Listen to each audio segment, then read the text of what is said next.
Hello guys, এখন আমি টুকা যাইতেছি আঙ্গুর ক্ষেত্রে আলগুনা একটুকা শার্ট পান গেল আলগুনা একবার অসুদা নেকলা হয়ে আছে। তাই বাইতে বসে বসে ভাবলাম যে না বসে থাকা যাবো না, যাই ক্ষেত্রে আলগুনা সাইডে আসি গিয়া। তাই এখন আমি আর না বসে থেকে যাওয়া ধরছি ক্ষেত বিলে। এখানে আবার গাছের ডুমগুনা পড়ে আছে, মিস্ত্রি করে কইছি নিয়ে ঘরে থোবার নিগে, কিন্তু নিয়ে ঘরে থোয়া তো নিগে যাই করা কি আলো করে করুক। এখন আমি আস্তে আস্তে আমার ক্ষেতের কাছে আইসা পড়লাম, কিন্তু যে রোদ উঠছে মনে হয় আমার শরীরে গাম ভরে আমি গোসল হয়ে গেলাম। যাই হোক না কে আমার কাম করাই না, আমার কাম মাইসে করে দিব না। যাই হোক আস্তে আস্তে ক্ষেতের সামনে আইসা বললাম, এখনকার ক্যামেরাম্যানকে কইলাম এখন ক্যামেরা ঠিক আলে ধরো, আমি এলাকা কাজ করবো। আমি এখন একটু দিমুকো বিসমিল্লাহির রহমানির রহিম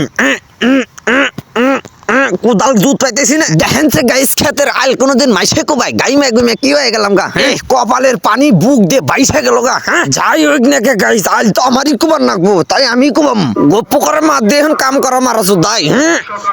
কোদালের সুদা কোদাল না গাইস, এর কোদাল দিয়ে একটু কাম করা গেতাস না। এ কোদাল এটা কানো ধরে দিম কোদাল কোন সে গাইস, এই কোদাল দেখি কাম করা যায়। কোদালে হারে দিমু ফালায় বেশি সাথে আমি করিস না, এটাই আমার সম্বল। এই কোদাল ফালাই দিলি বাইতে গেলি মারবো। ওই দেখছে মেশিন আলা মেশিন আইনা ওনে ফালাই দিয়ে দিছে খেতাল পাইবো কেন। হ্যাঁ গেতাইছি মেশিন আলাকে জাত করবে নিগেল, মেশিন আজকে তোলা করে নিয়ে এসে বলুন বাইতে কি এটা ক্যামেরাম্যান নিচে তাড়াতাড়ি আসে না, এই তো আসতে সময় নাকি। হ্যাঁ দেখছস না কি সুন্দর করে মেশিন আলা এনে মেশিন থুয়ে বাইতে দেয়, ও ঘুমাইতেছে না আজকে মেশিন নিয়ে যাম গা বাইতে। হ্যাঁ কি সুন্দর একটা মেশিন এলাও দিছে, মেশিন আগে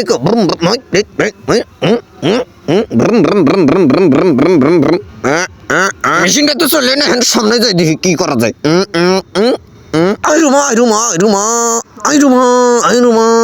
আমিও বাইতে যে ঘুমাই আমার আইলুলকে সুকুমার মন যাচ্ছে না, হল হারাম যাতে মিশনাল বাইতে যে ঘুমাইছে। ওই ক্যামেরাম্যান আসে কোদাল খুব দেবেন, কিন্তু এর থেকে ভালো ভালো বলে ভিডিও পাইতে আমার পেজটা ফলো করে না, না হয় বাইতে কমল গাইতে ঘুমাইন।